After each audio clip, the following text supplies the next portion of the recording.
we'll see. Um, Speaking of Takeshita, love that match. Love the way they wrapped dude, that all up at the end. And I called what it. a And you can go watch the stream and you can see that I called that they were gonna have Kyle Fletcher turn on William. it's true. I loved every bit of what they did there. I am fucking pumped that he has that belt. I hope he has it for a long, long time. And it sounds like he's doing what he should be doing it, which is the way Pac sort of started, which is defending it. Ooh, intercontinentally. Internationally. I should say. So that's fucking great news. Yeah, I mean, he already. Yeah, well, that match was freaking. So I liked a lot. I liked a lot about this match, and I think mostly it was you had Osprey and Ricochet, who are super familiar with each other, and they were kind of doing like the same moves and kind of doing the same thing from their sequences. The same thing from their last match. But what made it so much better was you had Takeshita there as the balance of you're not gonna do this. He was the ground and pound. You're not doing this. I'm gonna make sure you're not gonna. And then they're teaming up on him, which I love, Yeah. and he's just like, come the fuck on. And it honestly makes him look like such a powerhouse. Mm-hmm. In that especially scenario. as a heel, which is crazy. Yeah, which is great. Because you're kind of feeling bad for him. You're like, oh, why are they ganging up on him? That's not cool. Right. Or just like, it's kind of shitty, Yeah. It's just like, it's kind of shitty. It's a triple threat. Like, come on now. Yeah. So probably definitely the highlight. I think when we were talking, that Pape kind of started to decrease after that. That was the peak, 100%. But I feel like very noticeably so. Those matches started to kind of lull. Yeah, I mean, it's tough. It's tough. I feel like they had They had a great card. Yeah, but and I mean, that match. What's up? Swerve's thing. Yeah. It's like, where is the momentum? And then here comes Bryan Danielson. And they had me. You can watch that fucking stream, and I'm like, they're not gonna do it. They're not gonna fucking yeah. No way they're gonna do it. And then it happened so quickly. So honestly, yeah. so what would you put it into words? Was anticlimactic? Yeah, it's kind of where I was going. A little bit. A little anticlimactic. Yeah. And I get it. It's kind of like the Austin Brett thing, but like, he never tapped. Sure. And also the ref called it, and like, God, I got umbrance with that. Like, but the thing with Austin Brett, as everybody knows, like, he had like a crimson mask and was bleeding. There was like drama and people were hyped. This felt so quiet. Yeah. Yeah. And then I think the shock of it only compressed that more. Mm-hmm. And it felt weird. And yeah, a little somber, but like, I don't know, man. I think you can tell I wasn't really feeling it. Yeah. No, I agree. I think that they could have done better in kind of what you're saying, like that, the drama of it, like maybe it's not a choke out. Maybe it's him not being able to get up anymore because of his injuries and the ref having to waive the match and announce Mox as the winner. So yeah, basically there's stuff you have to have, right? You have to have him not pinned or submit on his own volition, right? Mm-hmm. So that means what we saw, kind of like a submission where you pass out or like a knockout. Yep. I, for one, could have gone for a knockout, but also, and I get it, it's tough, but yeah, it just felt a little empty, which is such a fucking bummer. Yeah. Now, like, I know in a year's time or something, we will see him again. Like, he's not, I thought they were he's retired. They were like, He's they would say done. leading up to it, like, he's not on the permanent roster. He's not full time. Sure. He's not this. He's not that. So I kind of feel like I think there's potential for him to come back at some point. And but again, not full time, like no, just like once a year, maybe. I think not ever for world title. No, not ever for a world title. But well, then what else do you do? I guess some character work. I guess you got to do some character work. And that's even if he decides that he wants to continue doing that. Like that's. It's crazy. I think it's crazy to think that how real this was. How real this was. And, I was watching a clip and I was watching it back, and when he got choked out and announced and they ended the match, I saw a fan in the back clapping. Like, yeah, they were a Mox fan, sure, maybe. But at the same time, it's like, why this is legit. Like, he's done. Was it too real? Are we just too acclimated to the spectacle that this was just so shoot feeling, which is good, which is arguably good? Yeah. Was it just too good? Too shoot? Went over our heads? Am I just like a dumb mark? Like, the answer is yes. I can hear you saying yes wherever you're listening to it. Yes, Danny's a dumb mark. I'm glad that I'm a dumb mark. Yeah, it was just weird to me to see somebody clap that you're like in his home state. Yeah, I get what you're saying. Yeah. And you're like, you shouldn't. All the bad guys. As much as you would like Mox and he's great, but in this storyline, you should not be cheering for that. God, Mox is now 4-time. Yeah. Is he the only dude who's a multi-world title holder? No. Did Hangman get that shit back? Hangman's a 2-time? Hangman's not a 2-time. He's a 1-time. Kenny is a multi-time. Kenny's it couldn't have gone more than 2. CM Punk. Ugh. That barely counts. Because also they did the fucking interim, so like I'm not really entirely sure how to count that. Right. So, like, does the interim ones? Because I think Mox was a Punk interim. Mox was an interim and then a real one. World we live in where I can say that. Mox was a Punk interim. But then he won it. Yes, then he won it proper. Yeah. After, the stuff. Interesting how. He's got it again. Hey, he's got it again. From what I read, this is what Danielson wanted. This was the plan. I gotta say, I like it more than Darby. I'm sorry. Yeah, they would have had to have a really good story for that. They would have had to have a really good story. I don't think the time was there. I think now is a good time. I think now is a good time for him to chase. But does he win it? I don't know, but I don't think so. And also, I think he's much better in the chase. He's a chaser, man. He's not a fucking champ, unfortunately. But he has to win it sometime. Okay. No, because no, he does not. No. I don't. He's the type of guy who's like, I'm giving out shots. Like, I'm telling you, you're gonna. I'm not sitting at home. I'm putting this on the line every week. Come on, even if you're a face champion, be a fucking champ and be like, dude, no, fucking why? Unless someone clearly is like, I've earned my shot. My rankings are back. The brand split doesn't exist, and I'm coming. And then you're like, okay, cool. Yeah. And then you go, as solid. As a face That's champ, great. You go, yeah, I agree. I will allow this. No one else has stepped up. And then ideally a heel steps up and then you can milk that shit. But milk it. So yeah.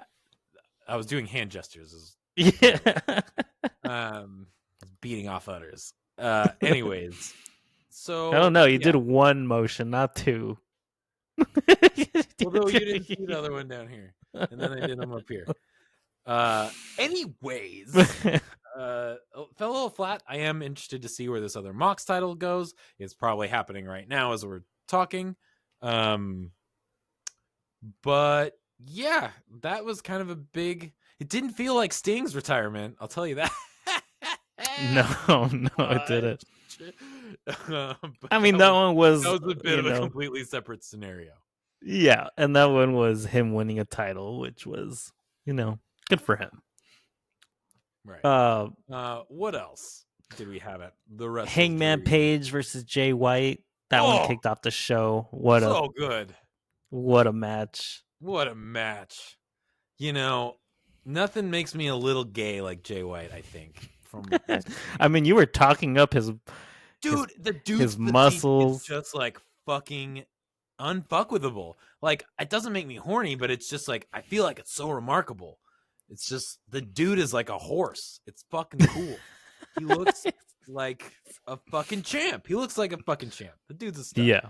Wrestles like a stud too.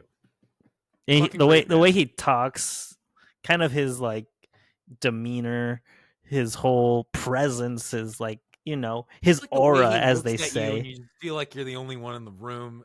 Yeah. His aura, as they say, is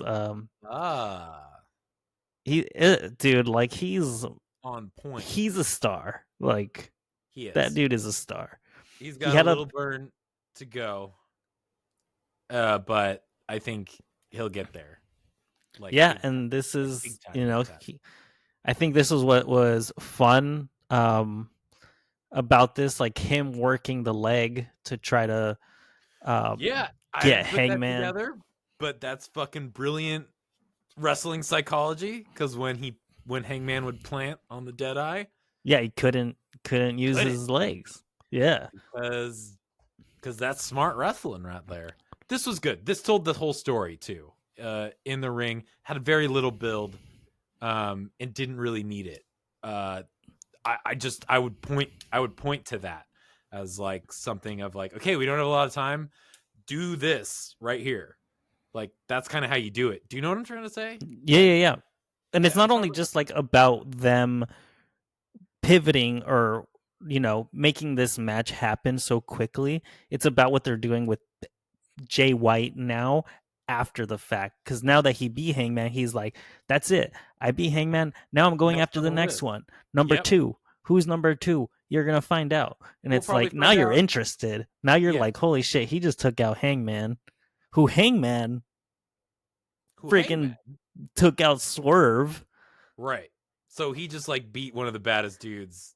And so now you have Hangman who's gonna be angry at Jay White for beating him, and now he's probably gonna go after Hangman when Adam Page is mad at you. Yeah, you can't cut a promo. He shows up late to work and beats the shit out of you. Because you're like, oh, he's not here. Okay, cool. I'll cut a promo. Yeah, I got some time to talk. What's up, Renee? And then he's like, I just got here. I get so fucking mad. Yeah. So I wonder if Jay White is getting jumped tonight as we speak. Yeah, we'll see. Maybe not. Maybe. Mariah May versus Willow. That was also good. This was also good. Also, why wasn't this match like later in the card? Sure. In one sense, I'm glad that it wasn't, just because we were fucking ripping. Just those opening matches were just like, and that was a part of it. You know what I mean? Yeah. So, like, it was just fucking banging. That was the second one, right? So that would have been right after Jay. Yeah, I think it was. It was the second one. I don't think anybody thought that Willow was going to take that title away, but it was a very aggressive match. Yeah. I think I think she's another one where you see a great chase from Willow. Yeah. She's been the person that you can insert in any like title match. You're like, oh, I need somebody like Willow's solid. And we were talking, she handled this one very well, the build. Yeah. And being not like a cheeky baby face, but like kind of a more aggressive Willow than we have seen. Love that character work. So was pumped to see that in action. We did. Yeah, the thing that's that's just all faces though, right? They're just all great in the chase. And then if you can be a good face champ, which I think is very hard. I think we're seeing examples of that. I think if you look in the past couple of years, the most successful champs are heel champs as far as those world titles go. Rhea Ripley's kind of a Judgment Day, but she's a good Judgment Day. But I mean, she blurs the line. She blurs the lines, and we like that. She's like loved. I think that's kind of where nowadays you want to be. You want to be in that realm of like you can do heel tactics and people are still going to cheer for you because of how over you are and how much they like you versus just straight out being booed and not hated. Since she split from Judgment Day, she's full ass face. And she's booked like a monster now. And rightly so. But our title holder is a black and white heel. Yeah. Liv Morgan. Roman Reigns' run, he was a solid. There was no question. That was heel work. Right now, Gunther is a heel. And he took it off Damian. And gosh, we've talked about it enough on this podcast. Damian's that title run was about everybody else but Damian. I'm just saying, if you look at that, so I'm going to file that under the not so great. I don't feel like we need to talk about Cody as a face. I think he's not a good example of a good face. Shining example of kind of, oh boy, of a face champ that two-face, like too much of a face. Right. Yeah. He's just that overly exaggerated baby face. Like he is a baby face. And we barely got a Bryan Danielson title run. Right. As face Bryan. Danielson. And now we're back to a heel champ, which I think is going to be working. Because now it's next. Shane McMahon, maybe. Odd, I mean, if it's Jay and Jay's kind of that blur the line, because you'll love to hate him, like you love the Bullet Club Gold, you cheer him on because he is so fucking good, but then he does heel shit and you're like, oh, you're kind of a scumbag, but you're also really cool, You're also really cool. Yes, here on the Glorious Wrestling Podcast, we will always probably pitch Jay White as all the time. Whatever it is, I'll probably throw Jay White in there. Other stuff, the Swerve, everybody was expecting Bobby Lashley. Bobby Lashley doesn't show up. The chat is raging on payperview.com. Where's Bobby Lashley? Thought I would see Bobby Lashley. This sounds like a good time to bring out Bobby Lashley. Bobby Lashley coming out tonight while we're talking? Maybe. I think there was just too many returns that happened. I don't know if that's a real thing, but I mean, okay, so for which match was it? The Jack Perry Shibata match. Jack Perry retains. After the match, you get the return of MJF. Right. And then the bigger return. Of Adam Cole, baby. So that's two big ones. I mean, is MJF a real big one? Was that like a proper return kind of return? Maybe. Also, that's a great thing that they did. When we talk about moving pieces in wrestling storylines, aside from the fact that we're just going to ignore Undisputed Kingdom. Oh, Daniel Garcia came out, right? Did I say that? Yeah. Mm-hmm. Yeah. He came out to save Shibata, I think. And also kind of declare himself as the next one he's running after. Yep. And then, tying in the MJF thing and then letting that simmer and stir and then bringing out Adam Cole. I thought that was very well done. Yeah, and then for a TNT title picture is kind of crazy. I mean, I think with that, I don't see all 4 of them doing that. I mean, it's kind of what they do though. Like this what they've been doing recently is putting these pieces together of, MJF can't compete. Okay, Daniel Garcia can't compete for the TNT title. Okay, MJF. Okay, he can't. Okay, Adam Cole. And you've kind of like inserted them into these pieces where you can kind of go with whoever you want, whoever makes the most sense. You could, I think Adam Cole and MJF have a pretty heavy rest of the year. How do you feel about his return and no babyface return? Yeah. How do you feel about that? Yeah. I don't love it. I like what's going on. I like that they use all the moving pieces. But again, I'm sitting here thinking, where's Wardlow? And also the Undisputed Kingdom. Yeah. Like, Max was the victim of Adam Yeah. Cole. So, Yeah. like, really, when we see those two together, we should be like, oh, fuck you, Adam Cole. Like, you're the guy who turned on Max. Right. But yeah. we've done so much work with Max to build him back to that heel thing, doing the red coat stuff with Ospreay, and then right after that, breaking Daniel Garcia's neck over and over and over again, and being a total piece of shit, that it's odd. Yeah. You're like, there's Adam Cole, and you're just like, I kind of remember you were kind of a shithead when you left, though. Yeah, weren't you the devil? Weren't you the devil that we were talking about for months and months? Are you still with Britt? Did you break her heart? That's mean, bro. What a bummer, though. Like, that storyline had so much potential, and the injury that's unfortunately just injuries and timing. Yeah.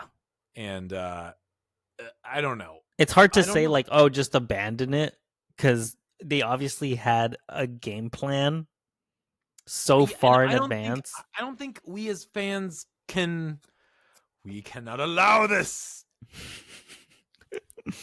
You need to chant in the stadiums about it. You need to make signs. We want change. Is that what we're? Oh, what were you talking about? I mean, we do. I mean, hey, I use whatever platform you can. It's an election year. We don't like to get political here on the Glorious Wrestling Podcast, but sure, like, use all your platforms. I was more talking about, you got to address that Undisputed Kingdom shit. Oh, yes. You should. You should. Yeah. And I think that's the tough staring there. And that does, like, effectively, when you acknowledge it, that's the other company, which we will talk about, when you acknowledge it, that immediately puts Adam Cole back into the heel slot. Mm-hmm. So you've got a weird thing going on there. But I still liked it. I think they definitely have to play around with something with Roddy, where Roddy, and like, even if it's faction and he ran with it real nice. Yeah, and I think it's even if it's like I don't know, do some kind of like backstage thing where it's like a while ago, like this is what happened, kind of thing.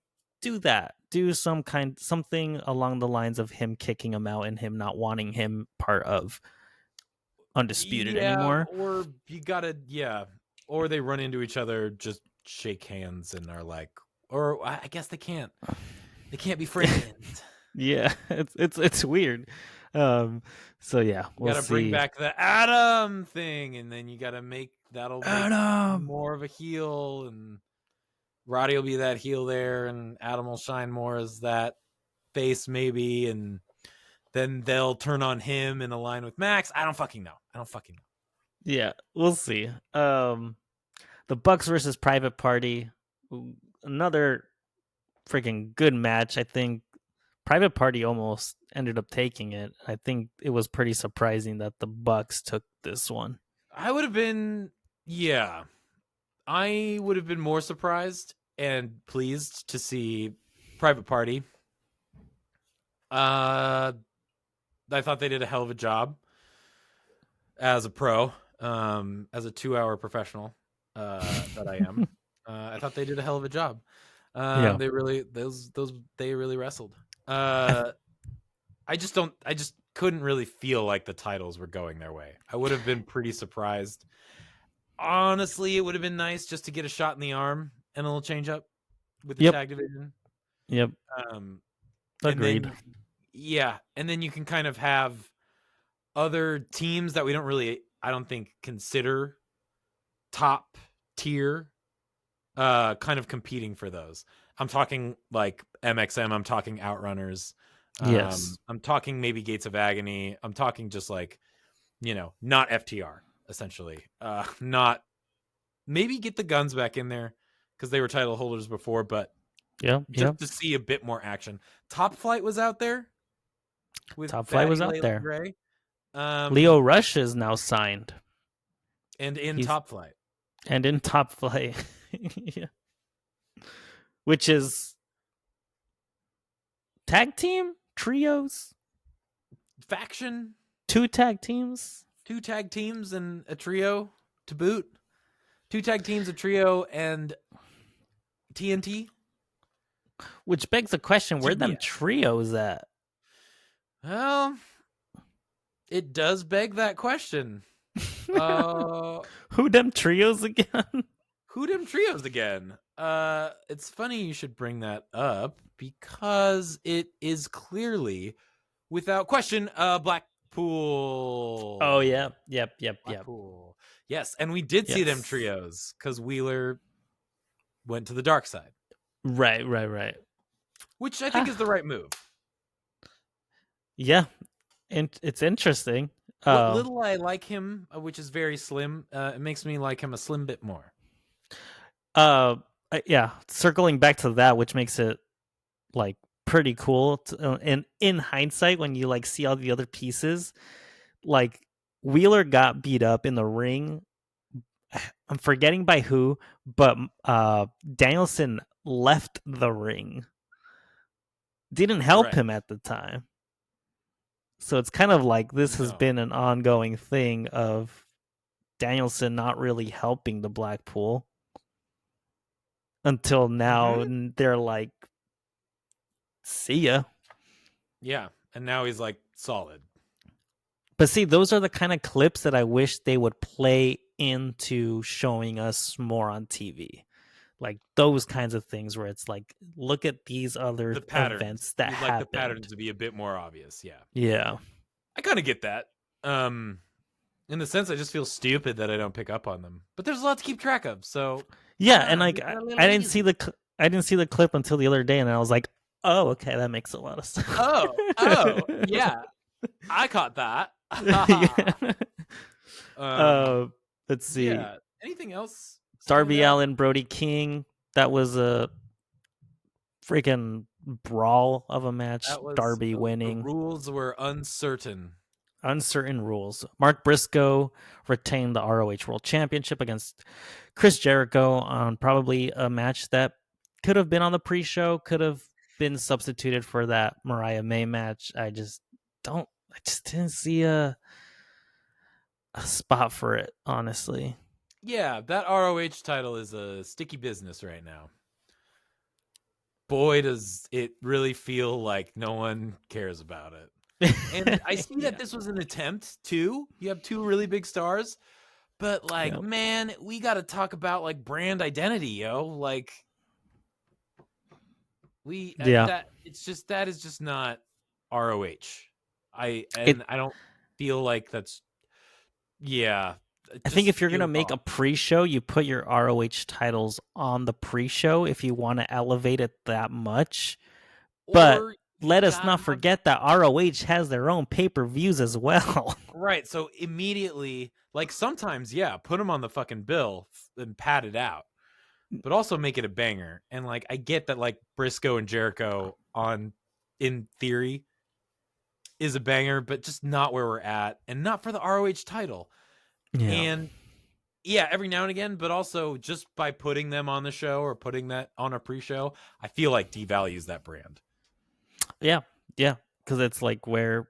And they tried to put it at a high spot, like a co-main event, and I just am not interested. And I wasn't interested in the build. Not to be super negative, but those are my feelings and thoughts.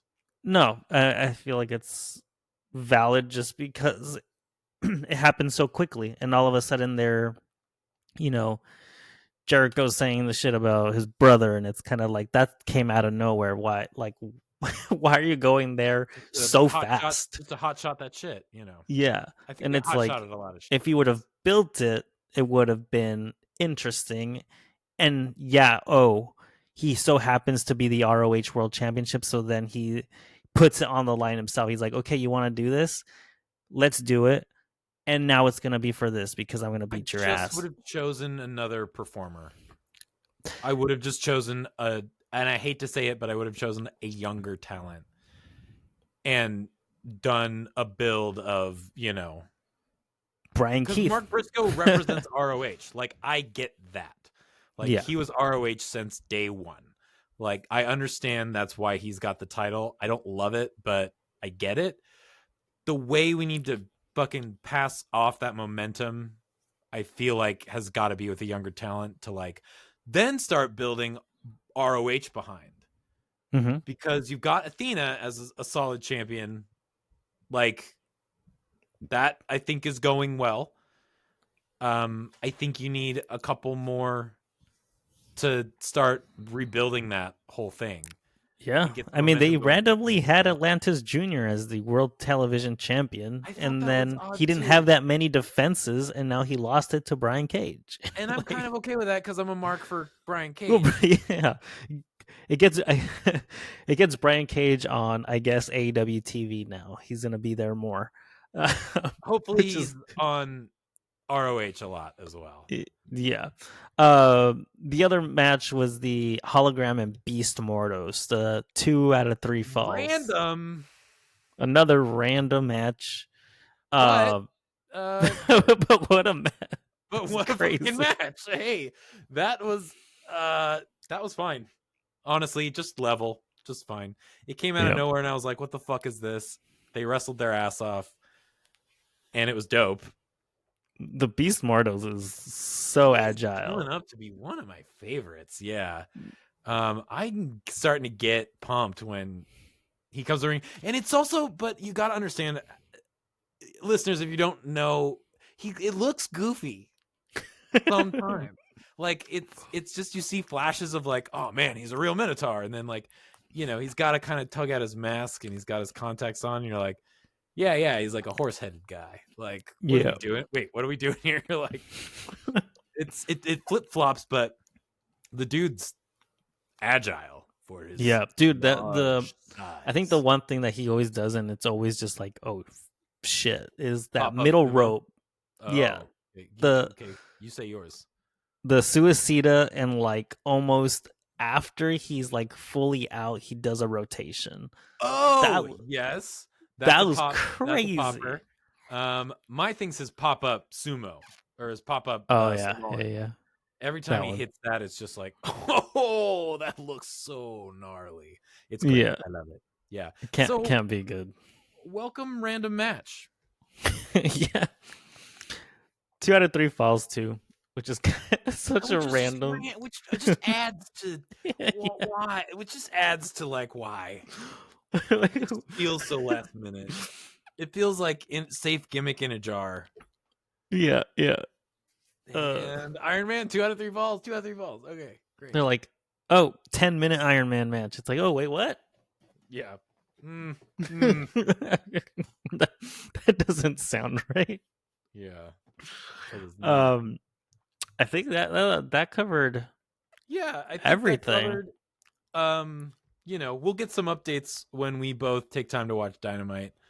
But I think take a break, talk Raw. Let's do it.